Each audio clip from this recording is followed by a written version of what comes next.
Saturday, April 10th, 2021. And great shall be the peace of thy children. Isaiah chapter 54, verse 13.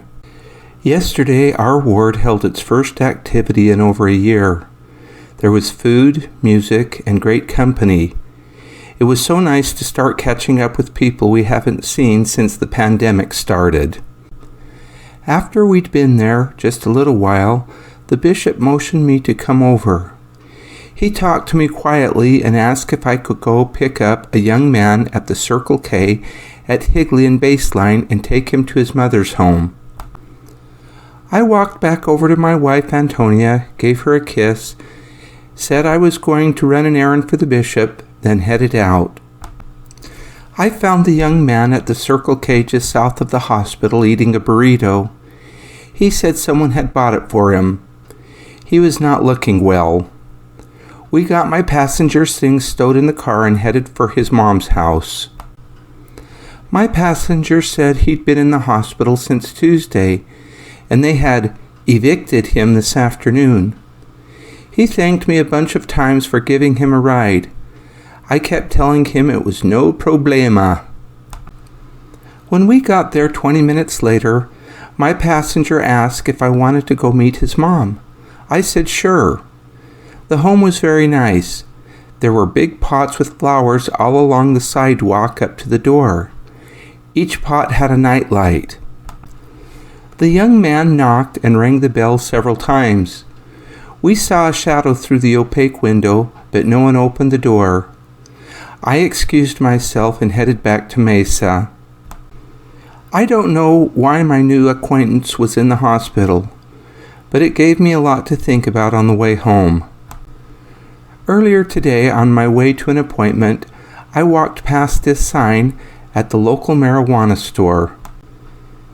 It had a heart and said, "Hate has no home here," in English and in Spanish. My guess is it says the same thing in the other languages also.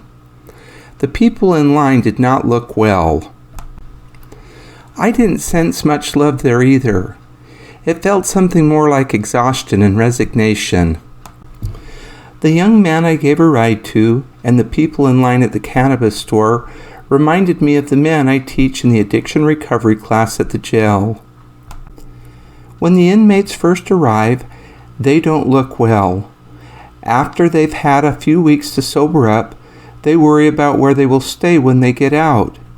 They've pretty much burned all their bridges. There are plenty of homeless shelters in the Phoenix area, but the shelters have expectations. The men need to participate in available community service, go to church every day, and test clean for drugs. That can be pretty tough for a lot of the guys. Two scriptures we use a lot in class are, "And the earth brought forth grass, and the herb yielding seed, and God saw that it was good." Genesis chapter 1, verse 12. Every herb is to be used with prudence and thanksgiving. Doctrine and Covenants, section 89, verse 11. The guys in my class always come to the same conclusion. Drugs aren't in and of themselves bad, it's the misuse of drugs that is bad. When I was growing up, my mom read up to an hour to me most evenings. She liked history and church-related subjects a lot. We read Jesus the Christ by James E. Talmage several times. Mom used to say that multiple sclerosis took the use of her legs and arms, but thanks to not drinking and smoking, she could still use her brain and mouth to read to me.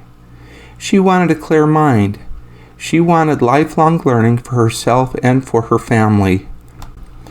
By the time I got back to the church from delivering the young man to his mother's home, the party was over.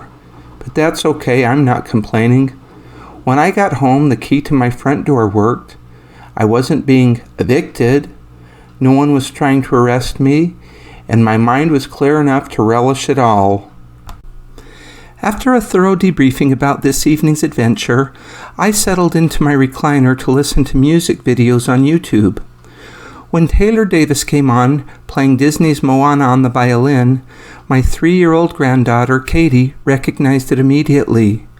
She came running in from the kitchen saying, "Moana, Moana." Katie sat down next to me and we listened to Moana about a dozen times. I would say she likes Moana as much as she likes my wife's flower garden in the backyard. Katie is a happy child. Footnote 1. In the Church of Jesus Christ of Latter-day Saints, a ward is a geographic area with up to about 500 members presided over by a bishop. My ward in Mesa, Arizona covers about half a square mile. Footnote 2. Ben Riding, my bishop, has my total respect and support. I want to help him any way I can. The bishop is a volunteer that serves for about 5 years. His responsibilities, among a lot of other things, include making sure the people in his area have shelter, food, and clothing. Footnote 3 continued.